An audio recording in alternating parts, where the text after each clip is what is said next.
Yeah, you disappeared, bro. Oh my God, I'm so sorry. All right, let's go, boys. Oh boy. All right. It's going to be one of those days. Fuck. Am I on? Can you guys see me now?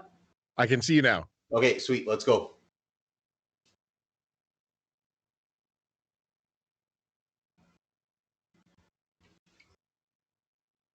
For whatever reason. But Yeah. here we go. Are we ready, everybody?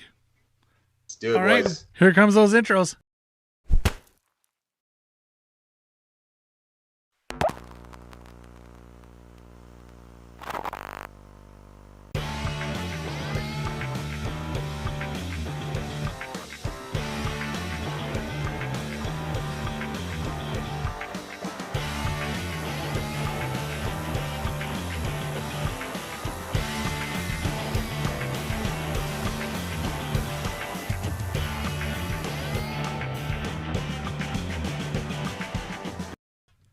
Welcome to the LZ Sports Show. I am your host, Mark Adam, here in the WPG Sports headquarters. I am very, very happy to be here, I should say. What a great game that was last night. We are going to get into that. First, I want to introduce you to Keith McKnight, my general partner in this endeavor. He is all the way in his home, socially distanced. How are you today, Keith? I'm good, Mark. How are you doing this morning? I'm doing great. I'm very happy to have you here. Thanks for joining us. And we also are graced by the presence of Mr. Kerry Bilkowski, local musician, photographer, and sports fan. So how are you today, Kerry? I'm great. Thanks for having me on. Amazing. Love it. Let's jump right to it after we hear a word from our sponsor. We'll be back in 30 seconds.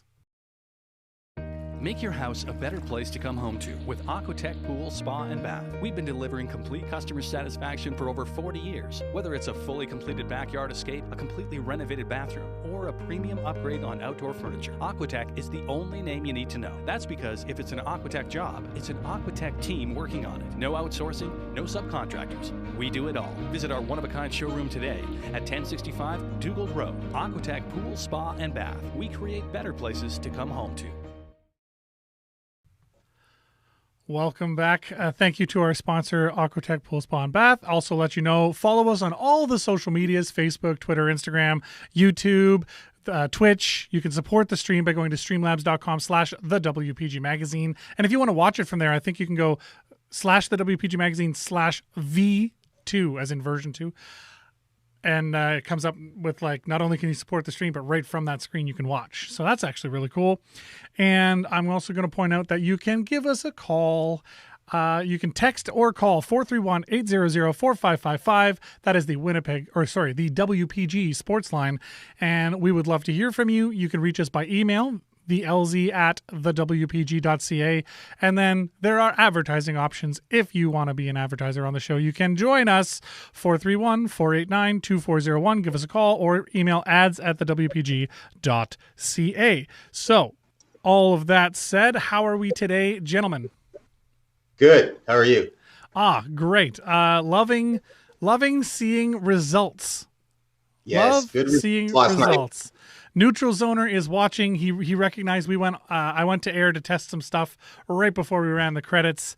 So yeah, I knew what was up. I didn't mean to go live, but once we were live, I just committed to it. It was fine. We're going to call that a tech glitch, but technically it happened before I rolled the credits. So does it count still? Probably does. Doesn't matter. Let's get into the game. Let's have a look at the game stats. I'm going to bring them up on the screen for those watching the video feed. For those on the audio-only podcast, I will point out that it was a 5-0 victory for the Jets. The Jets managing to get 36 shots to Vancouver's 24. 52% for the Jets in the face-off circle. Both teams going 0-for-2 on the power play and putting up 6 penalty minutes. One of those penalties on each side was coincidental, so it didn't lead to a power play either way. And hits were 22 for the Jets and 18 for the Canucks. Looking at the score sheet, we got, again, I just want to keep saying, 5-0. I just want to keep saying that. And James Robinson in the chat says it totally counts. I get it. Tech glitches count. I get it. Whatever. That can be my one for today. Can that just, because I got to reach my quota at some point, and I feel like that one should be the one. But looking at this score sheet, I will read off all of the Vancouver Canucks scores. Did you like that? It was that was great. It still says Brossois. I fixed that, but for some reason, when you update things there, it doesn't always take. But it was Connor Hellebuck in there who managed to make 24 of 24 saves, earning the 1,000. Braden Holtby, that information is correct. 31 for 36, .861 save percentage. Wheeler with 4 points, 2 goals, 2 assists. Connor trying to get 4 points. He ends up with 1 goal, 2 assists. Shifley with a goal and an assist. Appleton with a goal. Perreault with a goal, with an assist. And then 4 of our defensemen ended up with assists on the night. DeMello, Pionk, Forbert, and Ben all managing to get their names on the score sheet via the helpers category.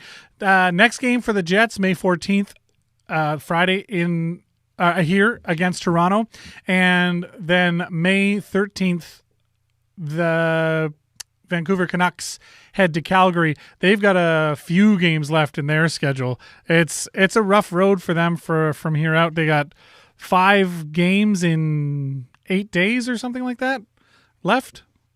It's not a favorable schedule if you are the Vancouver Canucks.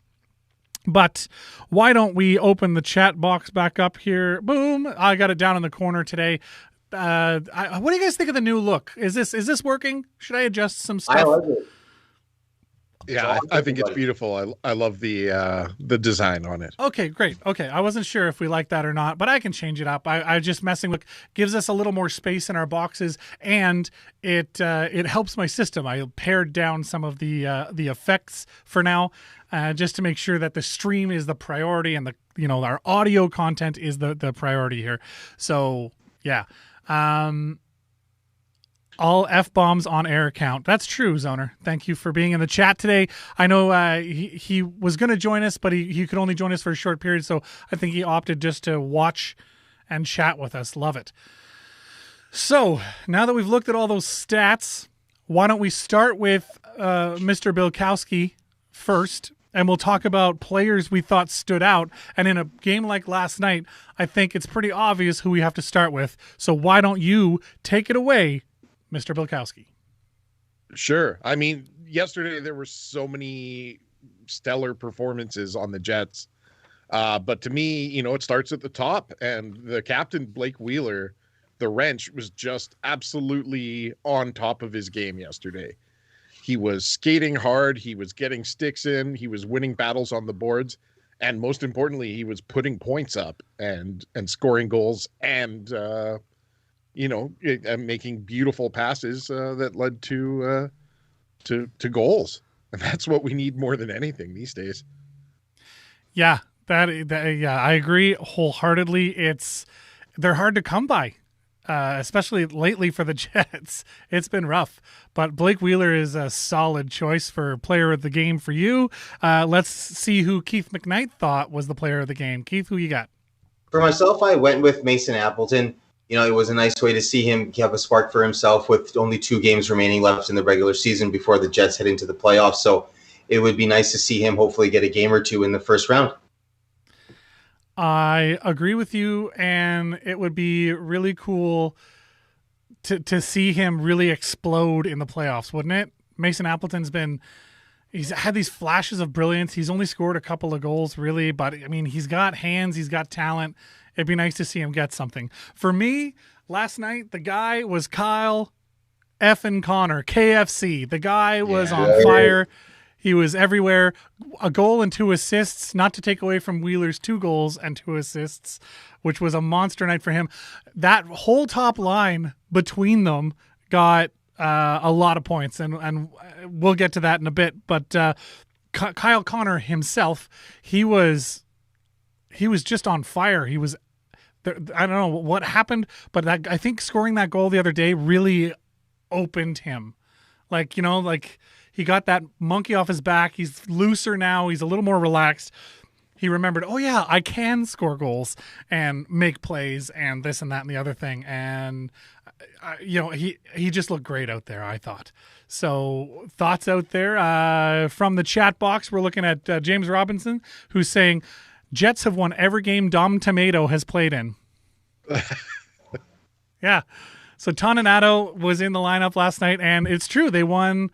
They've won every game that Toninato has played, and I think that doesn't secure his spot on the team for the playoffs, but I think that's a really cool stat. And he also says Wheeler will get a silver wrench when he hits 1,000 games instead of the silver stick. Did you see Ray Ferraro was showing off his, and he's like, I don't know if Paul Stastny realized just how heavy this thing was going to be before they gave it to him. So he's got this giant silver stick. I think that's really cool. The whole ceremony there was actually quite nice. Stas had his kids out there, and they had these cute little matching jean jackets, and they were presented with tiny, like kid-sized silver sticks as well. Nice to see all the recognition going out to Stastny. He was put in a lot of games as a pro, and I know the Jets organization just loves the guy.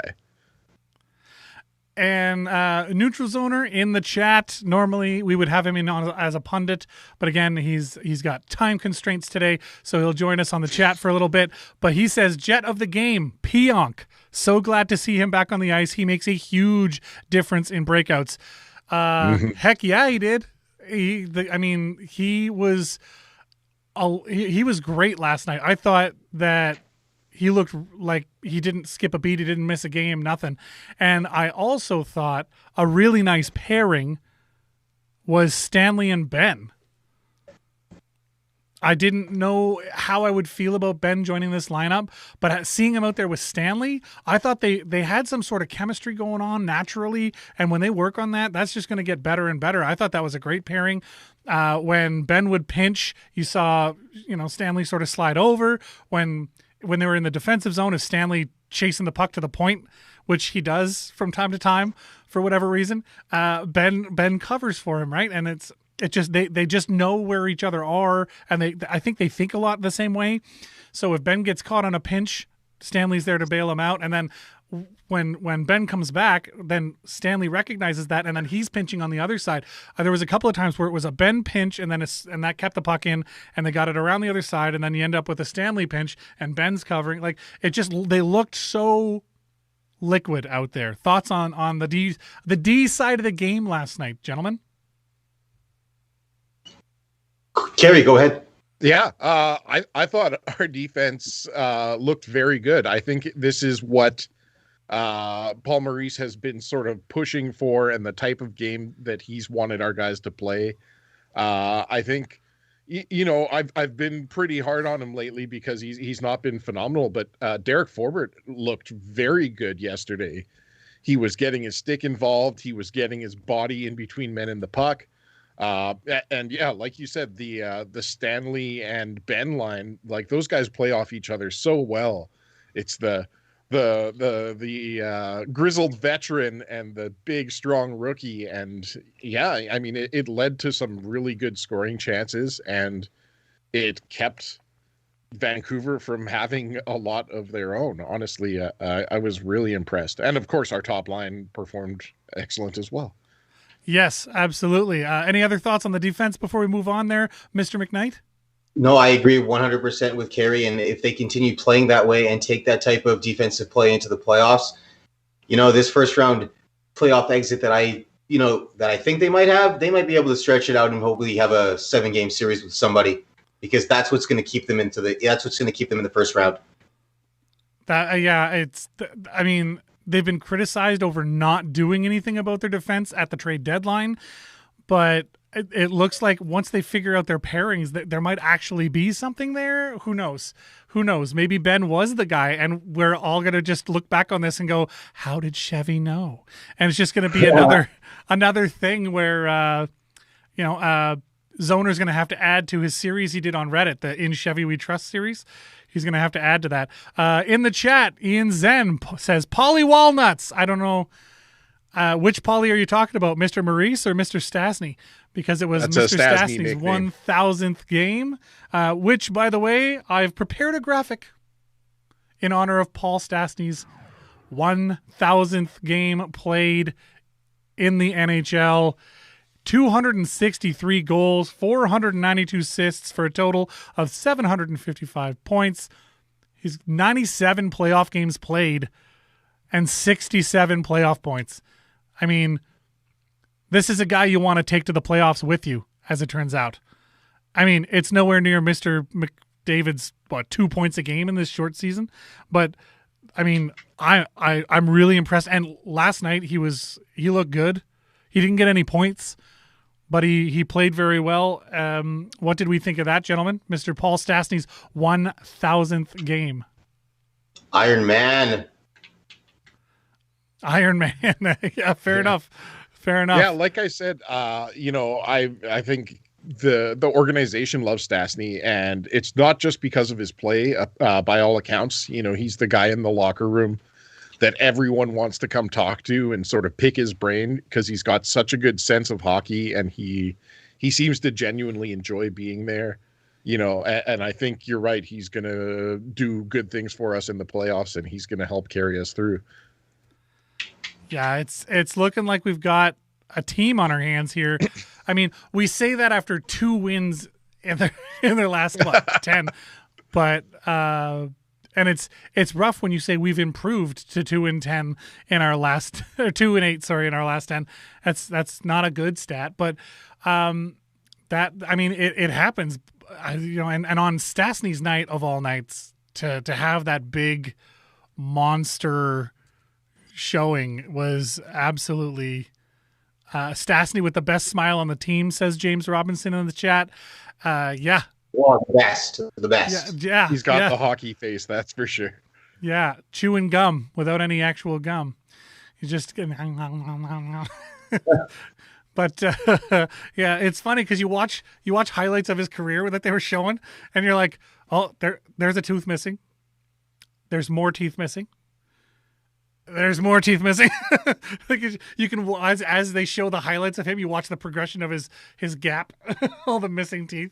It was really funny. Yeah, but I mean, congratulations to him. That's a huge, huge accomplishment. And I mean, what else can you say about that? He's playing 1,000 games. So few players, so many thousands of players go through the NHL, and I mean, how many end up playing over 1,000 games? It's not on par. Yeah, those numbers are quite different from each other. But I mean, it is what it is. Other things that we wanted to get to, because congratulations to Paul Stastny, but there's lots of things to talk about. So let's move on to the fact that the Jets are 23-0-0 when they score 4 or more goals. Thoughts on that, gentlemen? First of all, before I get into another crazy stat, let's start with that. Oh, sorry. Yeah, no, go ahead there, Keith. No, that's pretty. That is an astonishing stat, actually, when you bring that up. Right? Like it's insane how I don't know. It just was absolutely nuts when I was reading that. I was like, man, that's so crazy. Which means that they've scored 4 or more goals 23 times this year. In this short season. Yeah, in a 56 game season, they have scored 4 or more in 23 of those games. That's nearly half. Right? I think that's a testament to a couple of things. Okay. One, obviously we have a really high powered offense. When they are on, they are firing on all cylinders, They're fast. They're not selfish. They're selfless. They're always going to opt to make the pass. And to help each other score. But it's also a testament to Connor Hellebuck, who is just, he doesn't get, totally strung out and the score run up on him. He's a steady, solid goalie, and game in, game out. I mean, how many games this season did he bail us out of? And he was the reason that we won. It's got to be pretty close to that 23 number. Yeah, that's very fair. And some of the games that I thought he looked really good in were games he got scored on like 3 or 4 times. you know, and we still won the game. But he just doesn't let getting scored on get him down, and he makes the next big play, you know? So I think he got hung out to dry a lot this year. And even speaking of Paul Stastny, he was the one to point that out, that they're aware that they hang him out to dry more than they should. They know there's a problem there and they're working on it. But yeah, it's when you're leaning on your goalie like that, you really need him to be on, or else everything sort of falls apart on you. But what I wanted to point out to you, gentlemen, the stat that is extra crazy to me, 23-0-0 when you score 4 or more means that you've scored at least 4 or more 23 times, which is impressive. What is a little bit worrying heading into the playoffs is the fact that that means they have literally only won 6 games this year without scoring 4 or more goals. Wow. That's scary. That is not good. Yeah, right. Good word for it. It's a scary thought. And listen to the spread of these. Okay, so February 2nd, they beat Calgary 3-2. February 13th, they beat Ottawa 2-1. February 19th, they beat Vancouver 2-1. February 27th, they beat Montreal 2-1. That's 4 times in February. They did not win a single game in January without scoring 4 or more goals. And then there was once in March, they won against Calgary 3-2 on the 26th. And then April 14th was the last time that they won a game without scoring 4 or more goals. And that was 3-2 against Ottawa. So this is a problematic stat. Very big problem. If you can't win games without scoring 4 or more goals, something is very wrong. It's just like it makes other teams tap into what they have and makes them dig really deep. It shows it's like, oh, we can beat these guys. Yeah, I mean, it's not a good stat when you've only won 6 games the entire season without resorting to scoring 4 or more goals. So that's not good. Well, I think what the Jets have to do from that then is pretty obvious. They need to come out scoring. They can't rest on laurels and hope to squeak out a 2-1 victory. They have to be the aggressors and be the better offensive team. I agree, and I also think that they really need to focus all of their defensive coaching on getting pucks away from the net. Like the way we're doing things right now, it's the rebounds that kill us. We have great goaltending. They're gonna stop the first shot. I mean, yeah. Like let's say 90% of the time, they're gonna stop that first shot. Probably even more than that. We have very reliable goaltending for first shots and even rebounds sometimes. But it's that 3rd and 4th rebound that's problematic. And how is the puck still there at that point? So we're getting scored on with some very heavy burden on the goalie.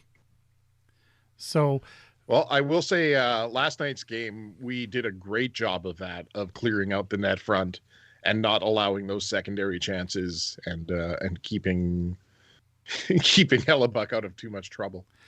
Yeah. But that's something that we have to look at in the future here. It's great to say, that look, 23-0-0 is a great stat. When you score 4 or more, you should win games. Honestly, if you score 4 or more goals and you don't win, then you've had a bad day, But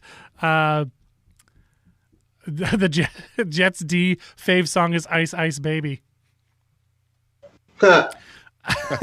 That's James Robinson put that in the chat, so just wanted to throw that out there. All right, let's move on. Next up, let's talk about Mr. Wheeler. Let's start with Carey Bilkowski over here. Since Keith went shrinky dink, I'll fix him while Carey talks. So Wheeler was a beast. 4 points, and my question is he mad at me? Did he hear me? And he's just trying to prove me wrong because we were talking about how his hands aren't awesome right now. He's as you get older, your hands sort of go on you, and he hasn't really had that step in his game as far as speed is concerned. But he was all over the place last night. Carey, what'd you like? Obviously, you picked him as your player of the game. What was different last night for him? Yeah, I mean, I think it was a personal vendetta against you and the things you said, likely. But really, you know, in the post game show yesterday, they talked about Wheeler talked about he played a good chunk of this season with cracked ribs. Both him and Paul Maurice alluded to it. And you know, that was something that had been sort of suspected, but we didn't really know. It wasn't confirmed that was the case. And the fact that he played through that, and yeah, I mean, he hasn't had the best season. He's still one of the worst plus minuses in the league. But, you know, he played through and he's kept with the team. And I think now that he is healed up, it couldn't be better timing for our captain to start playing like the captain. I think, you know, he's looking more like Wheeler of a year or two ago, where, you know, he is a game general, and he sort of makes a lot of smart decisions and backs it up with his own physical play.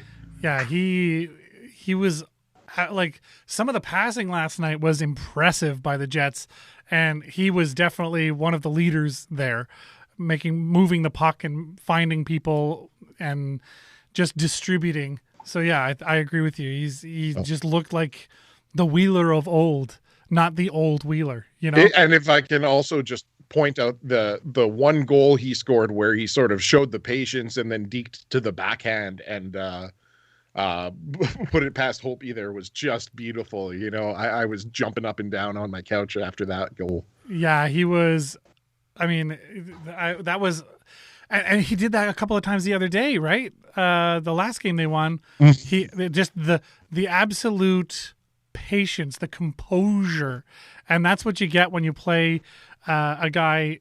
You know, when you play that many games in the league, you just get a guy who's calm, collected, and just put together. And I'm very happy that that we're seeing that. Unfortunately, we're seeing it in flashes. I'd like to see more of that on a consistent basis rather than, you know, every other night that they play. So let's hope that they can work on that and sort of get their poop in a group, so to speak.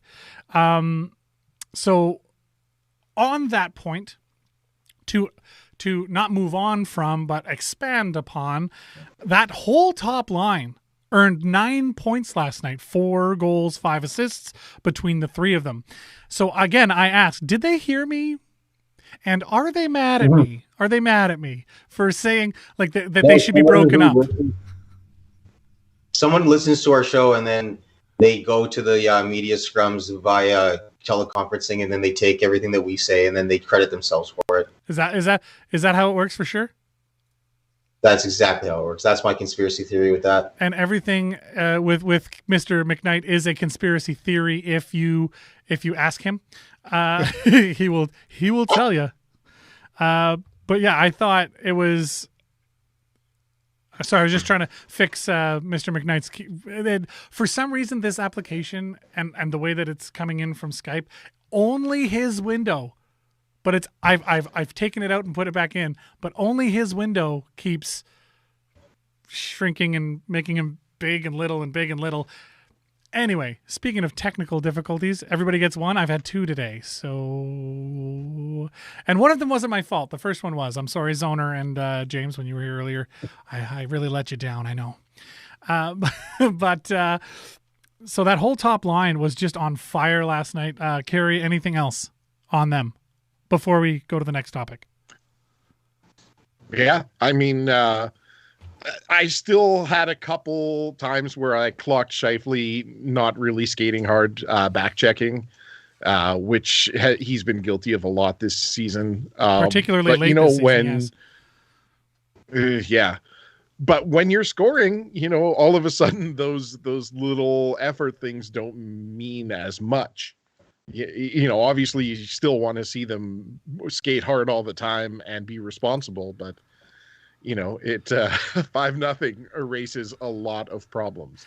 Yeah, I agree. That solve everything, right? Exactly. Yeah. So, let's let's go on to the next topic, which is another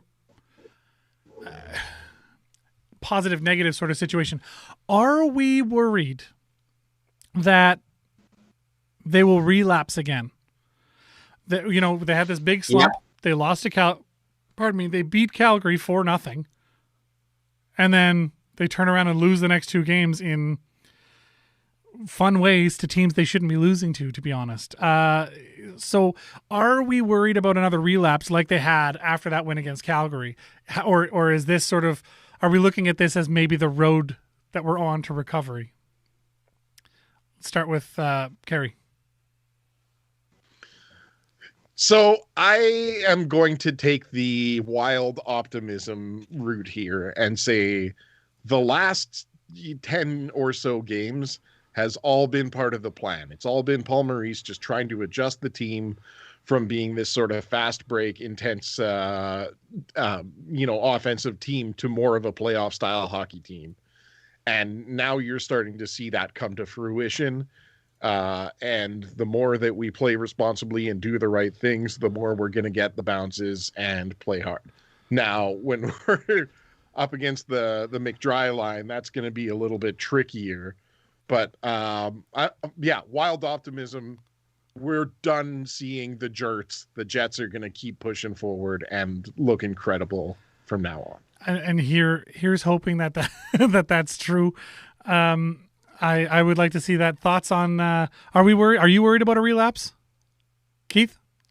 I'm very worried about a relapse. I'm not saying that I'm saying that it's going to happen.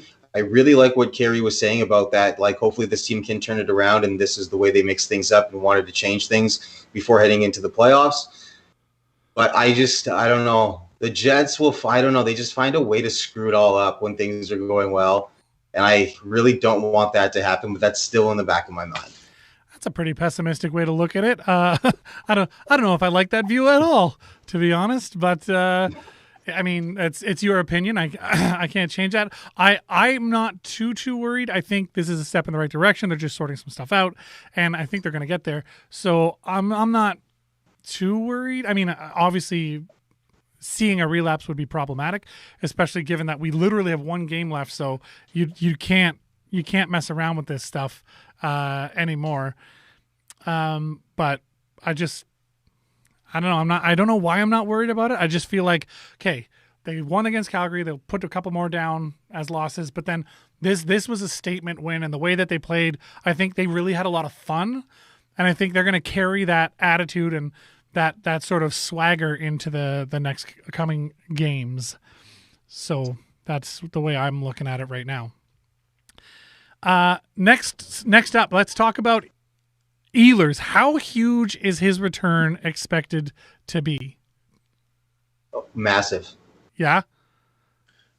Team's going to be really excited about it. I'm sure the coaching staff as well. So they're probably really looking and analyzing just how soon he can come back. So yeah, the team's really been missing him. That's probably one of the reasons they went 1-9 as well, regardless of, them wanting to change things up.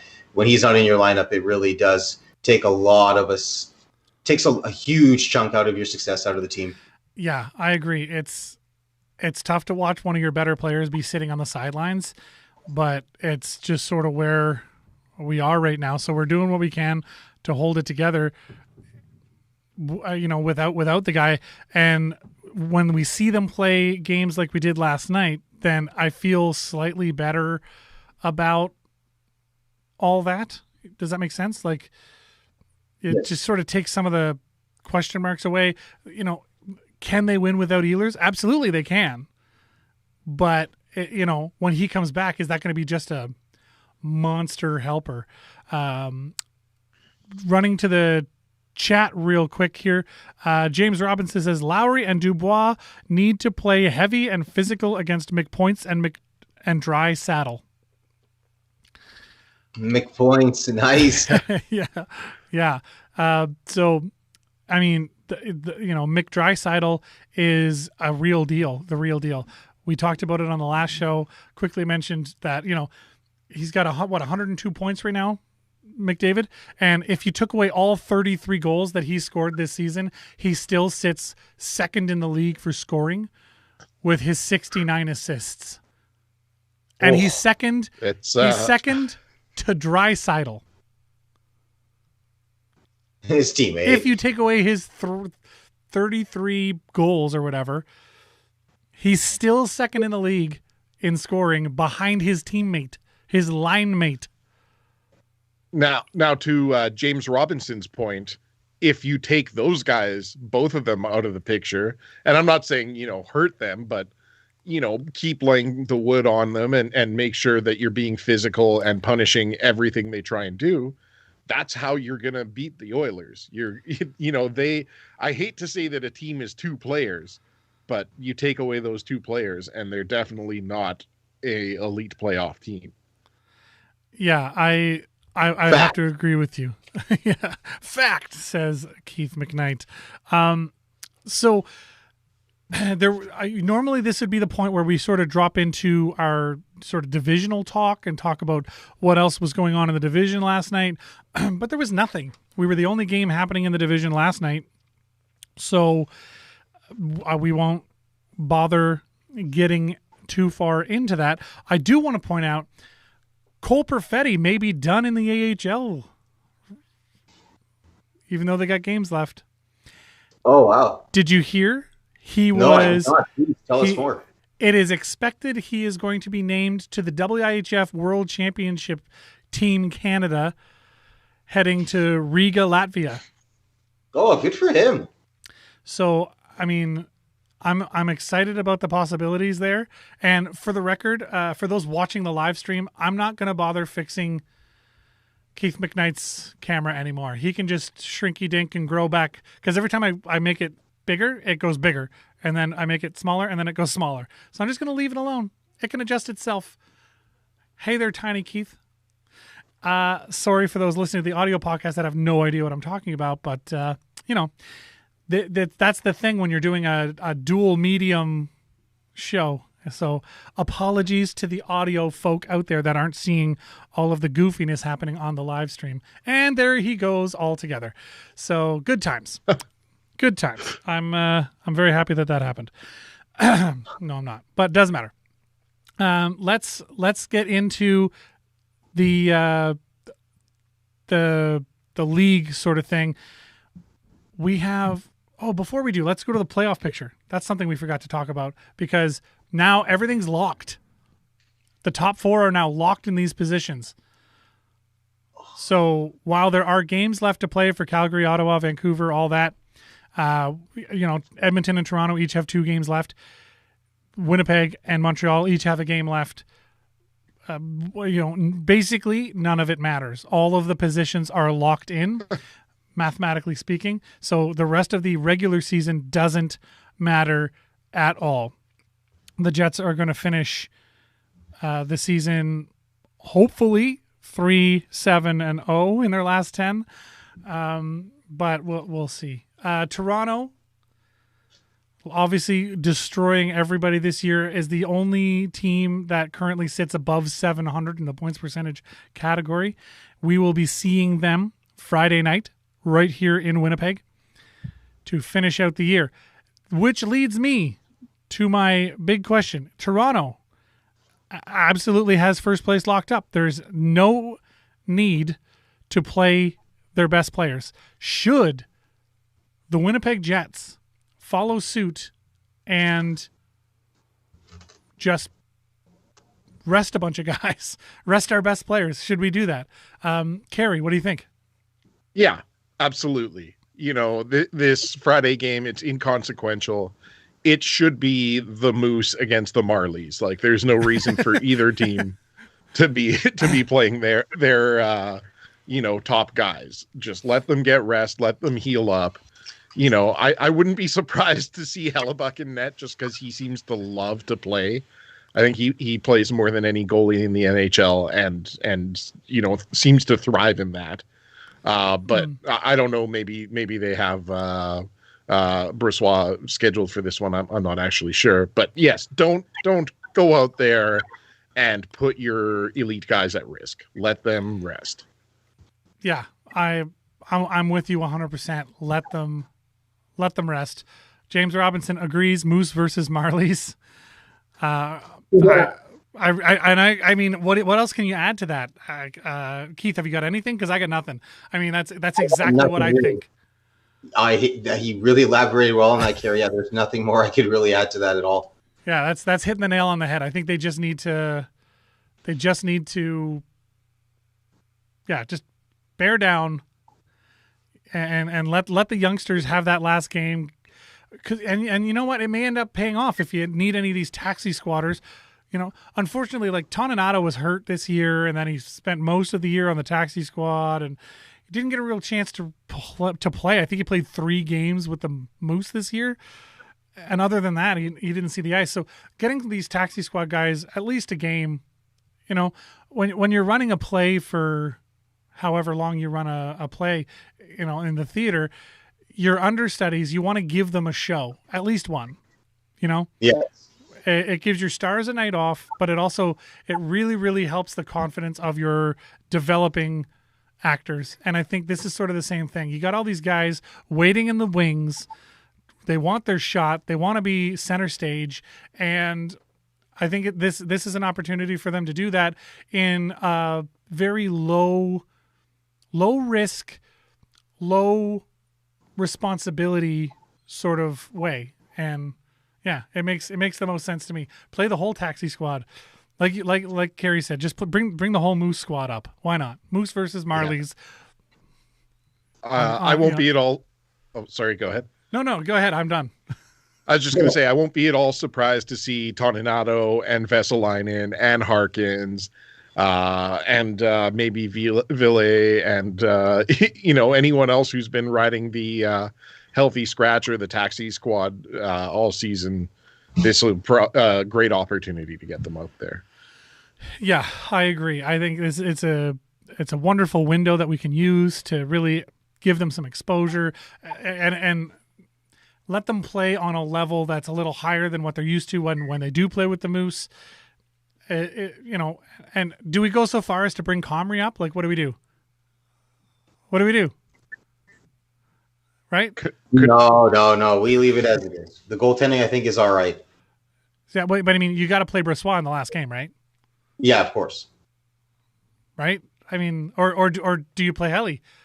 I mean, he's the kind of guy that if you ask him, he said, no, put me in. Like he's just that kind of guy. I think every player in the NHL, when given the chance, hey, you want to sit this one out because, you know, it's kind of means nothing at this point. Every one of them is going to be like, no, play me. You know, I want to play. Yeah. They're not there. It's not their job and my job aren't the same thing. Like they're not going to work being like, no, go to work today. You know, they're like they're playing a game, and it's it comes with a lot of pressures at the level that they do it, but it's at the end of the day it's still a game, and you know, you play for the enjoyment. So they definitely want to be on the ice, I know, but I think Moose Marlies is a great way to describe it. So yeah, that's basically all I had for the Jets and all that. Let's have a quick peek at the league situation. Have we solidified everything else? I know one other division is done. Sorry, just bringing up the... I think other than the West division, I think every other playoff seeding is locked in now. And yeah, and it was the West because they were they had some COVID issues. Yes, exactly. But you could still see Minnesota move up from the 3 seed to the 2 seed. You could see the Avalanche get up to the 1st seed in that division, or they could drop all the way down to 3rd. And the Golden Knights are either going to finish 1st or 2nd. And with the Blues locked in at the 4th seed there. So like their games matter for seeding for sure. So that's not a situation where they can rest some guys. That said, I'm pretty sure Boston or Pittsburgh and Washington, didn't they like rest about 1,000 players or something? Something like that yesterday. And Boston too, because Boston's locked into they were already locked into 3rd place in their division. So I think there was like 23 different players that were sat out of the lineups in some of those other games. So I mean, it makes the most sense. If you're not playing for anything, don't risk your superstars. And not that I want to call Brad Marchand a superstar or anything, but he's one of the guys that I'm sure that they rested. But that guy. So anyway. One interesting thing, talking about the Bruins specifically, their playoff series against the Capitals starts on Saturday. Oh, that was big. Yeah, which is very exciting. Vancouver's not even done playing their season at that point. That's what I was going to say. Is Vancouver and Calgary have, I think, 2 or maybe even 3 games that they have to play for inconsequential, nothing riding on it, that they have to play after the playoffs have started. That's got to be such an odd place for those players to be. You have to wonder if they're going to play harder or softer, and so the playoffs, what those games are going to be. The playoffs start on the 14th or the 15th, like you said. The Edmonton Oilers have a game that night against Vancouver in Edmonton. And then the Calgary Flames will play 3 games after that on Sunday, Tuesday, and Wednesday of the following week. That's nuts. It's the weirdest, it's the weird world we live in these days, but yes, certainly never seen a hockey season that looked like this before. I'm with you. I've never seen something so, I want to say bizarre, but it is what it is. And if it works out, it works out. Obviously, our playoffs, what's funny is if it's locked in, and these are the positions, and they're booking all the arenas, are they going to start booking as of Sunday for our division? And have they? I didn't hear. Are they playing in the States? Are they going to go do the bubble thing so that once the playoffs are done on our end, they're already in the States for that? I heard that they were going to play on some neutral ice. I haven't seen any confirmation as to what they're going to do, but I wouldn't be surprised to see that, because otherwise there's going to be a 2-week break after our second round before we see them playing against, them being hopefully the Winnipeg Jets, but whatever team comes out of the Scotiabank North Division playing against, the American teams that also get through their second round. James Robinson in the chat says, need to make it interesting. Van and Calgary should have to play with mini sticks. Mini sticks. Love it. Oh, man. Oh, make those it are the days. 3-on-3 also. Let's just let's make it exciting here. Wide open ice. You know what? Screw it. Make it ringette. Just take away their sticks. Give them ringette sticks. Let's go. That'd be funny. Oh man, mini sticks. That's great. Oh, that just the words mini sticks bring me back to when I was a kid playing, novice Adam, Pee Wee. You go to road trips and you take over the ballroom of the hotel. The coach would book it for you, and your whole team just in there playing a giant game of mini sticks, mini hockey. Oh man, so good. Love it. And we were so serious about it. Like when we got our mini sticks, we would curve them. We would heat them up and curve them. So we had right-handed shots, and you could do these crazy backhand maneuvers. And, the goalies never wanted to play goalie. So they always wanted to play out because they're like, no, I play goalie all the time. I'm not playing mini goalie. Oh man. Those are the days. Those are the days. I miss that so much. But thank you very much, everybody, for being here. Unless we have any other thoughts before we go. Carrie, anything? I'm just cheering really hard for the Jets, and it's going to be weird going forward. Again, next game, I don't imagine we're going to really be putting out our top guys or anything like that, but which is great because it means we're almost in playoff time. Let's do this. I'm excited. Let's go Jets. Keith, anything else? Yeah, I was agreeing. I'm really excited for the playoffs. As he was saying that with the Washington and the Boston series starting this Saturday, and there's still a few regular season games still left to play. It's let's do this. Let's get it going here. My one last question is, what are the whiteout parties? What's that going to look like with this whole lockdown thing? We're not going to be allowed to see each other. Are you going to bother dressing up in white? Absolutely. I'm sure there'll be a lot of people doing that for sure. I'm sure I'll be in on a Zoom call with a whole bunch of squares of people wearing white and cheering on our Jets as they make a hopeful playoff run. I like that. I like that a lot. So, James Robinson says, "Cheers, lads," and cheers to you, sir.